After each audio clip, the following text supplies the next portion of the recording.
****. He overheard me mocking him with my friends. When I came back home, there were divorce papers. I lost him. I lost the man I love. And now all I'm stuck with are regrets and perhaps the hope that maybe somehow, in some way, he'd miraculously come back to me. That's why I'm here on this app telling my story. So maybe someone out there might have advice that would work to get my man back. Hello, Reddit. My name is Martha. For privacy's sake, all the names will be made up, but the story definitely isn't. And I'm 28 years old. I am married, still clinging to hope that I still would be, because I haven't signed the papers yet, to Ricky. Our marriage is almost 4 years old now, and we have no kids yet. Not that I couldn't get pregnant, I just chose not to because I was a career woman, and now I do regret that decision so much.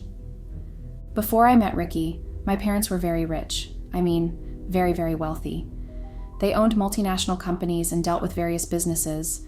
They weren't exactly involved in just one line of business, hence the money came from different sources. My father was a very smart man, and quite intelligent too. Stories about him that my mother would tell me would keep me up at night and have me studying so hard so I could take over his company someday. He was very talented and was evidently a jack of all trades. He was originally from a poor background, and despite being such a brilliant mind, he had to drop out of high school because his poor mother couldn't afford it, and his father was a helpless drunk who wouldn't do anything but drink and embarrass himself. My father started working for a rich old man as his gardener and houseboy at the age of 15, and would gather all the business newspapers the rich man threw away after reading and read them. He would always say he learned business from the news, and because of that, he was always reading the news. Therefore, he was widely knowledgeable about nearly anything that had to do with business. When the rich old man died, he left one of his lands to my father, because, according to him, he was a promising young man. My father started as a farmer, and then grew his farm so big that he began to expand and invest in other businesses alongside. That brought about his wealth. Sadly, he died from lung cancer when he was just 48, and when I was just 10 years old. I don't want to bore you with stories of how my dad became wealthy, but I wanted you guys to understand my drive. I wanted to live up to my father's legacy. I wanted to increase and build an empire on what he had already built. I was so focused, and I couldn't let anything get me distracted, so that meant no friends or playmates or boyfriends throughout my school days. Even as a child after my father died, I wasn't interested in anything other than my books. My mother tried to get me to have fun by throwing birthday parties for me and inviting every kid around my age to them, but I wasn't interested. I would, when she wasn't looking, sneak upstairs and continue with my books. She would even organize sleepovers for me sometimes and ask me to invite some of my friends over, but I wouldn't. Not that I wouldn't, but I couldn't because the first sleepover my mom forced me to have was a disaster. They wanted to talk about boys, fashion, the teachers they hated from school, and everything else, and I wanted to talk about business. They didn't understand that, and after that they chose to avoid me like the plague. So I basically grew up with my head stuck in one book or another, so literally, socialization was one thing I lacked the most. By the time I was done with my university education in business, I became the CEO of my father's company, and I was doing well with it. I traveled a lot to oversee the other companies around, and I was usually so busy I barely had time for anything else. I mean, no parties except the ones that brought me potential clients or investors, no friends hangouts because I barely had one. I was only mostly so tired that whenever I had the chance, if I had the chance, I just slept. I was driven like my father was, and hence I was very successful. In fact, I started buying out companies and merging them with mine, meaning when companies go bankrupt or are in dire need of money to support their originally thriving business, I loan them enough money to get rid of their problems, and in exchange, I become a major shareholder and eventually buy them out. That was how I met Ricky, my husband. He was a technician in one of the companies I bought out. They gave me a lot of issues before the owner eventually decided to take the money and sell. When I found out that Ricky was the one who was against the owner selling out, I was interested because he held out long enough, and the owner, when he eventually sold to me, did so under the condition that the workers working there were retained.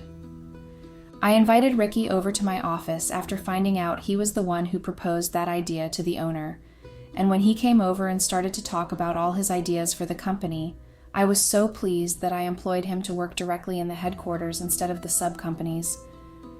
He had this aura that drew me to him, and he was a very funny person to be around. Till now, I do not know of any other person who has made me laugh as much as Ricky did. Since Ricky reported directly to me, it was easy for me to see him and hear him speak, and I did take advantage of that opportunity. I would purposely invite him to my office under the pretense of finding out about how his projects were coming along, just to see the sparkle in his eyes whenever he spoke about his projects, or the way his dimple deepened and he smacked his fingers whenever he got a new idea. I knew I was attracted to him, and I didn't understand why. Ricky wasn't exactly handsome at first glance. He was fine, quite all right, but he wasn't exactly top 5 handsome, and it baffled me. I had always thought I would be attracted to any guy by his physique and also fashion sense, but Ricky wasn't exactly one of those. In fact, Ricky could wear 2 different colors of clothes and end up looking like someone who just took what he saw first, wore it, and dashed out of his house. One time, he had been speaking about his project as usual. I was only half listening, and I blurted out loud that his fashion sense was clearly not working. I had turned red and wanted to mutter an apology since I realized my words had hurt him, but I couldn't because of my pride. I was the boss, and he was my employee. I felt I could say whatever I damn well pleased. Ricky obviously took it seriously, as the next week his dress changed and he looked smart and clean with a new haircut different from his usual styles. I was pleased. I was falling very much in love with him, and my feelings scared me because I never had a boyfriend, so I didn't know how to act or talk around him. But I guess love had a way of speaking for itself, especially because Ricky eventually noticed. Maybe I had made it obvious by snapping at Rachel, my personal assistant, who was flirting with Ricky right in front of me. Or the one time I had seen Ricky talking to a female employee and laughing with her like he had never done with me, and I had her fired. After that, I started becoming very irritable with Ricky, and he eventually confronted me about it. I asked him out.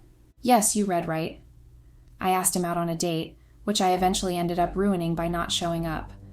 Not because I didn't want to, but because at first I had been excited he agreed to a date, and then when I was faced with choices of clothes, I realized I had nothing casual to wear. Most of my clothes were formal, and I couldn't dress formally to a date, according to the dating advice site I saw online. I went shopping, and with the help of the shop assistant, I was able to choose a casual dress, and I felt excited again. But then I panicked. I didn't know what they did on dates. Yes, I did read a lot of online articles on what to do on a date, but I just knew instinctively that I couldn't do all that with Ricky and earn brownie points, so I was just devastated that day and ended up not going at all rather than going and embarrassing myself. Ricky was very mad at me, and for the next couple of days after the whole date thing, whenever he came to report, he was brief and left as quickly as he could. I knew I had to swallow my pride and apologize, so I did, and lied about having a work emergency that I couldn't get away from. Ricky being Ricky was understanding, and he let it go, and this time he was the one who planned the next date. This time I showed up and had so much fun. From then on, we went on many other dates, and I was surprised at how many good restaurants were around that weren't 5 stars. I loved hanging out with Ricky. He was just the sweetest and most caring person. I was amazed that despite him having so little compared to my own wealthy status, he still bought me little gifts and paid for every one of our dates. Whenever I offered to pay or take our hangouts to luxurious places, he would refuse and tell me that there was more fun in places you didn't have to spend much. It was relaxing having someone take responsibility for me instead of relying on me for something. I was happy with him, and when he eventually asked me out, I said yes without hesitation. We dated for a year, and I was so happy because Ricky was my first boyfriend, first kiss, and also first sexually, and he made every experience worth the wait and certainly memorable. I loved being with him so much, and he obviously adored me too. On our 1-year anniversary, Ricky had purposely taken me to a top-star restaurant for the first time after we started dating.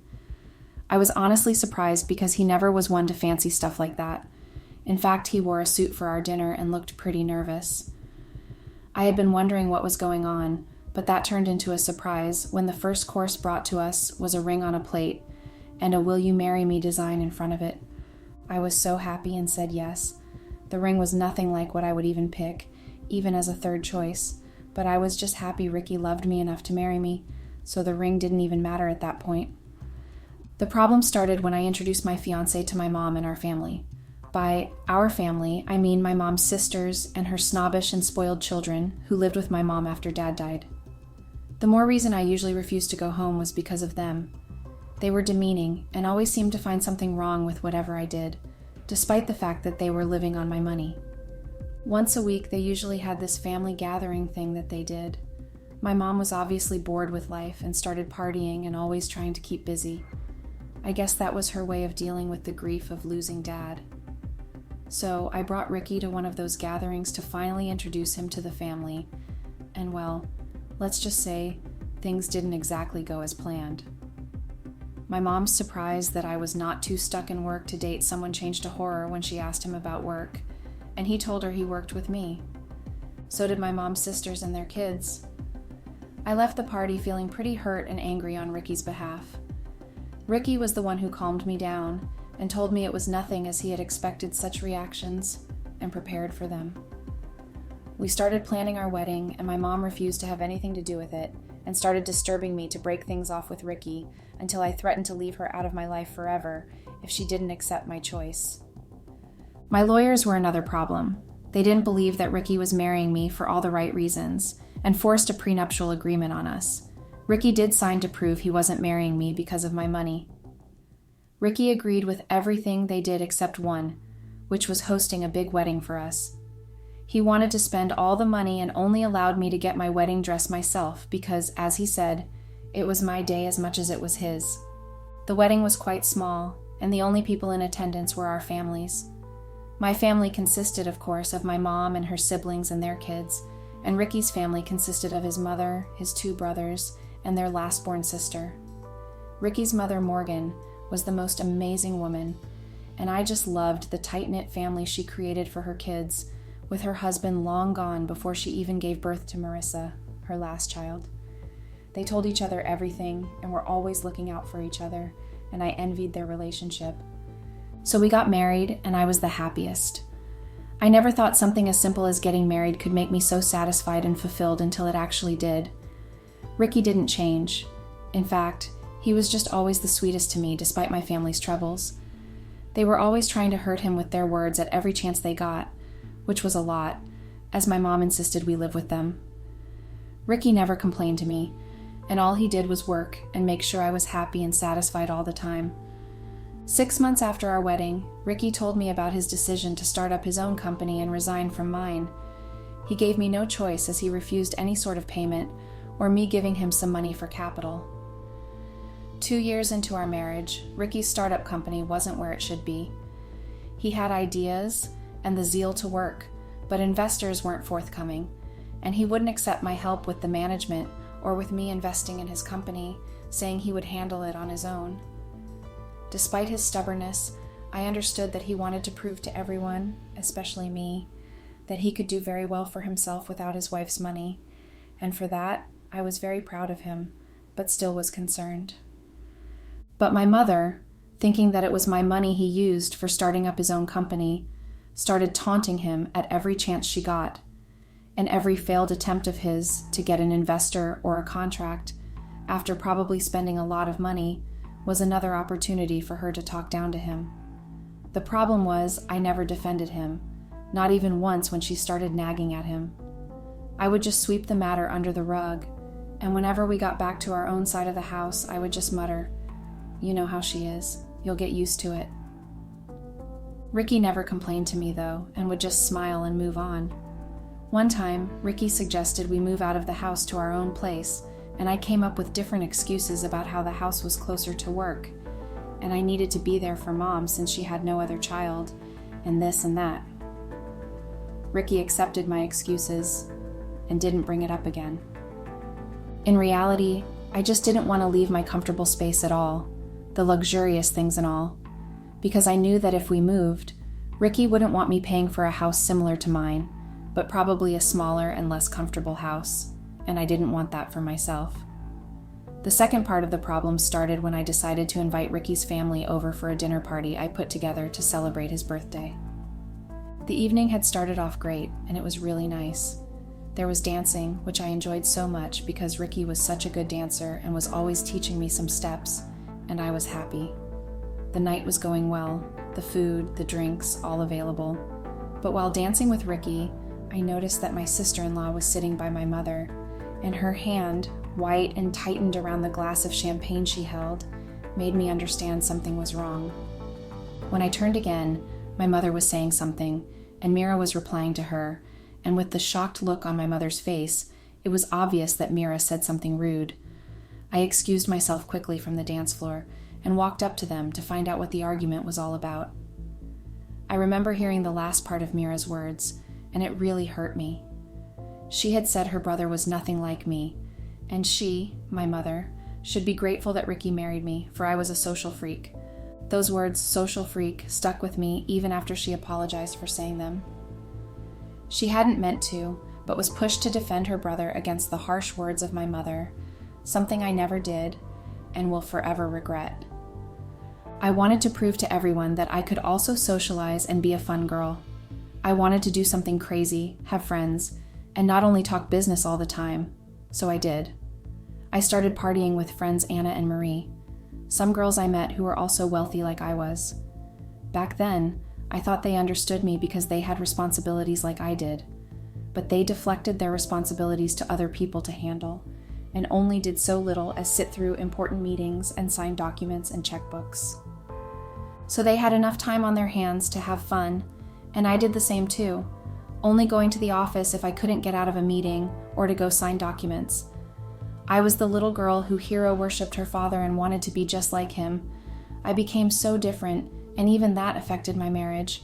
I was having less and less time for my husband.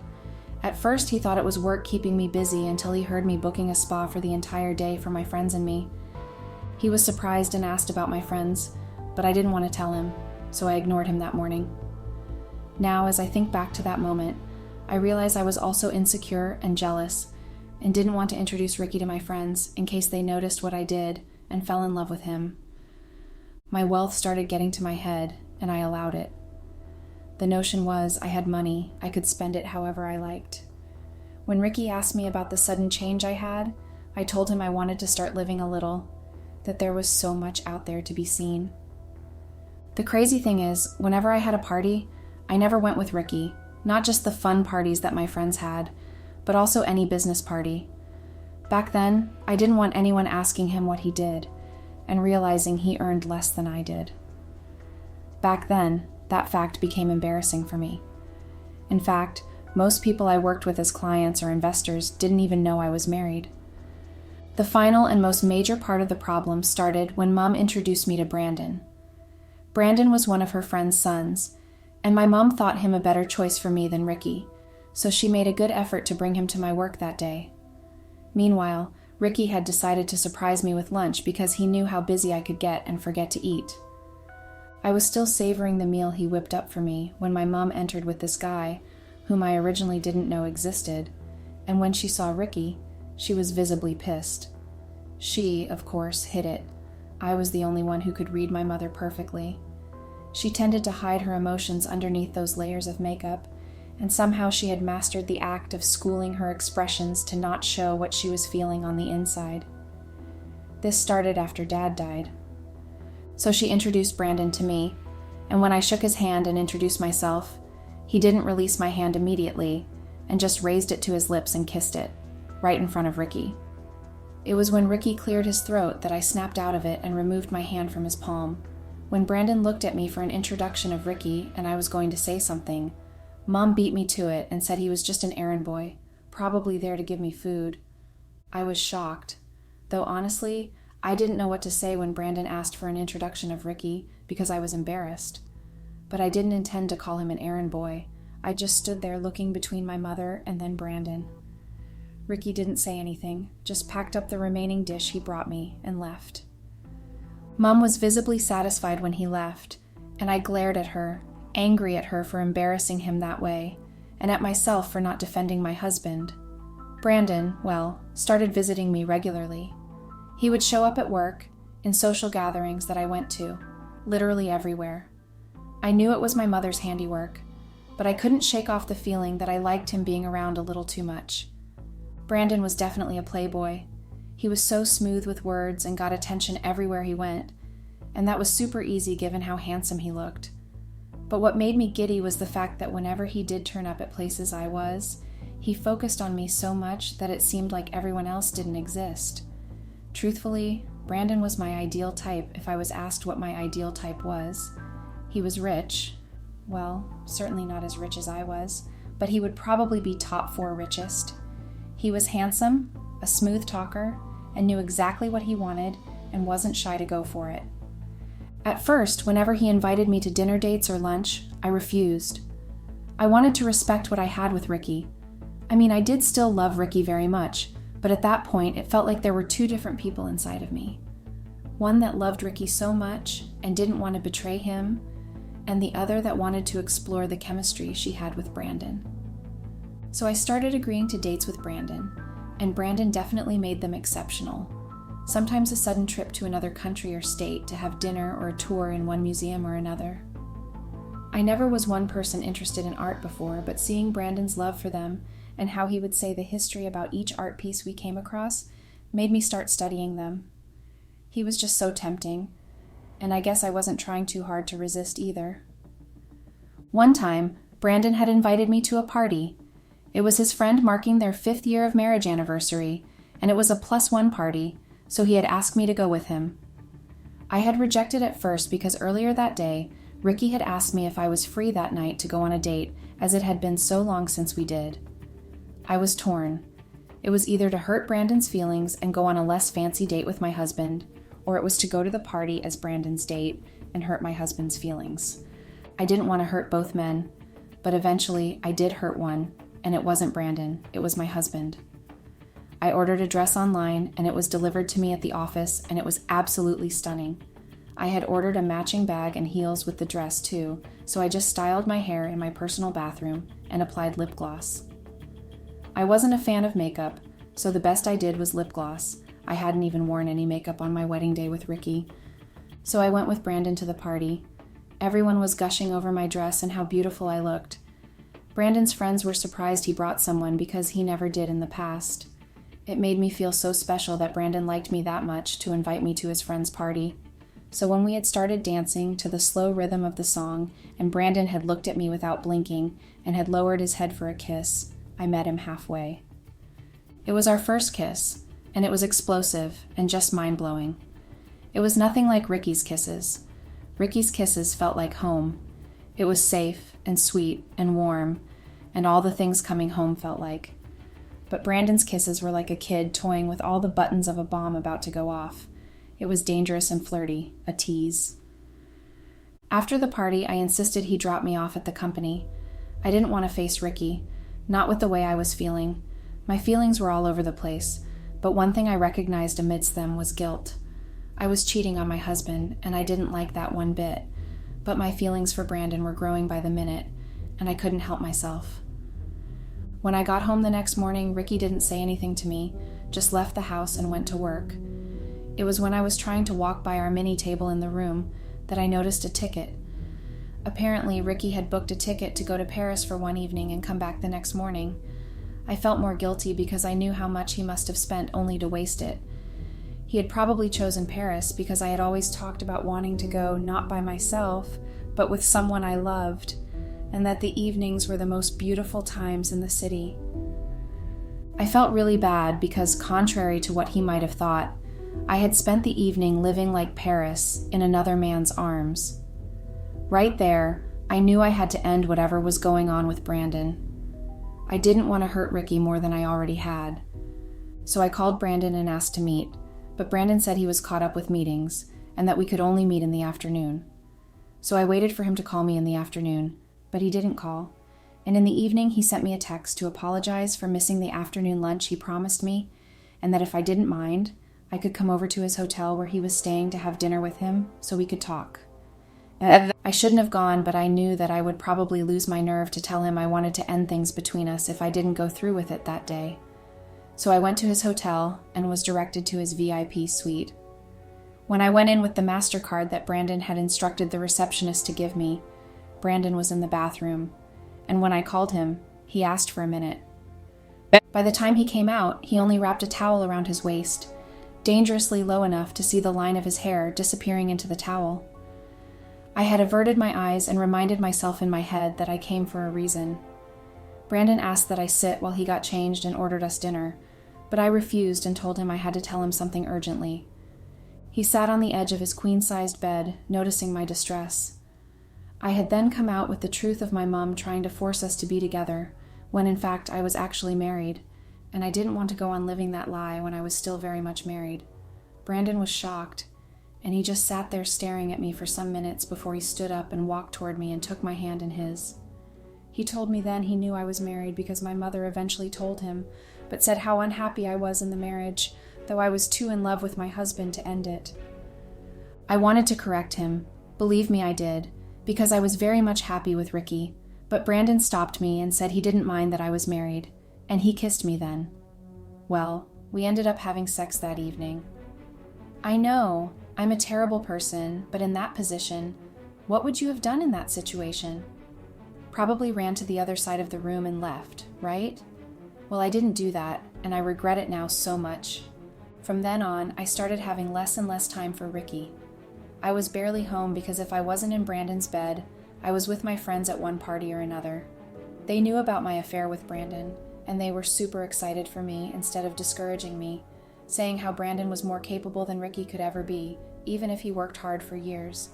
They spent time usually mocking Ricky and praising Brandon, and I allowed them. Sometimes, I would even join in the mocking, telling them how ridiculous our dates were like in the past. The day everything came crashing down was the day I went to a party organized by Marie. It started as a normal, usual day. I had left Brandon's place that morning, went to work, then later that evening headed to Marie's place for the party. We had been drinking, tipsy but not too drunk, and I had shown the girls the necklace Brandon had gifted me the night before, and they were screaming, excited for me. They started their usual teasing of how Ricky could definitely not afford it, and that he was definitely not up to Brandon, and how lucky I was to have met Brandon, and I had laughed, agreeing with them. After the whole party, I checked my phone for any important calls or texts, and I saw one from Ricky. It said, "We need to talk." I was surprised because I knew Ricky never sent such a plain and direct message to me before. He always ended with an "I love you" and lots of love emojis, which I had found cute before. I was bothered and changed my plans of retiring to Brandon's place that evening. I texted him that I had to go home, and he sent me a sad emoji. I went home, and when I got to our room, Ricky was sitting in the dark and holding a paper in his hand. To cut the whole long story short, apparently Ricky had shown up at the party, as I hadn't come home in the last few weeks, and he overheard me mocking him with my friends. When I came back home, there were divorce papers waiting for me to sign. How he got the divorce papers ready within 3 hours still baffles me. Perhaps he had been contemplating it a lot. Maybe it was enduring my mother's abuses or my family's mocking that had tipped him to the edge, or it was me never standing up for him, or maybe it was me ignoring and taking him for granted. But I guess the last straw was when he heard my friends comparing him to my lover, and me laughing and joking with them. At that moment, everything happened so fast. I was begging Ricky to forgive me, but he wouldn't listen, just packed his bags and left the house that night. I cried like I have never before in my life, and I wanted to get some sort of comfort. So that night around midnight, I went to Brandon's hotel room, and since I had a key with me, I didn't bother knocking, just opened the door and went in. I got the shock of my life when I saw Marie and Brandon lying naked on the same bed and sleeping soundly. They didn't even wake up when I knocked over the lamp in the room when my legs were too shaky to hold me still. I guessed from the champagne bottle lying carelessly on the floor that they were both very busy. I left and went back to my now empty house that had only my clothes and a few of Ricky's. It's been a few days now, and Ricky's brother, who apparently is a lawyer and was probably the one who prepared the divorce papers quickly, had been calling to remind me to sign the papers quickly. I didn't even know his brother was some hotshot lawyer because I hadn't been interested in my husband, and I regret everything now. I really love Ricky, and the thought of losing him completely is horrifying. Please, I need help in getting back my husband. Update. Hello, Reddit. I had come on this app to tell my story in hopes that perhaps I'll get some sort of ways or advice to win back Ricky, but so far, all I got were hateful comments. The comments made me feel even worse than I already feel. I realized I lost Ricky due to my own doing. I wasn't a wife to him. I didn't defend him. I didn't stand up for him. And instead, I just allowed him to face all the problems alone because he was always smiling, not knowing I was digging a bigger hole in his heart by pretending not to notice everything he was going through, all because he loved me.